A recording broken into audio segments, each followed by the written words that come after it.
அஸ்ஸலாமுஅலைக்கும் வரஹமத்துல்லாஹி வபரகாத்துஹு. ரமலான் ஹதீஸ். இன்றைக்கி 2 ஹதீஸ் பார்க்கலாம்.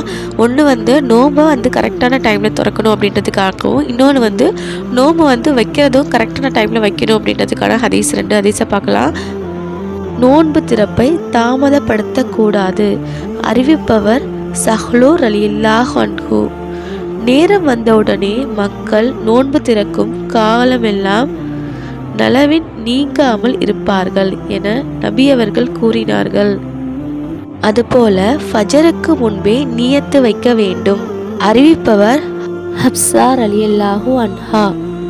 ஃபஜருக்கு முன்னால் நோன்பை ஒருவர் உறுதி செய்யவில்லை என்றால் அவருக்கு நோன்பு கிடையாது என நபி அவர்கள் கூறினார்கள். நூர் திர்மதி. அல்ஹம்துலில்லாஹ். இன்னைக்கு நம்ம ரமலான் மாதத்தில் இந்த 2 ஹதீஸை பற்றி பார்த்தோம். இந்த ஹதீஸில் உங்களுக்கு ஏதாவது டவுட் இருந்துச்சு அப்படின்னா மறக்காமல்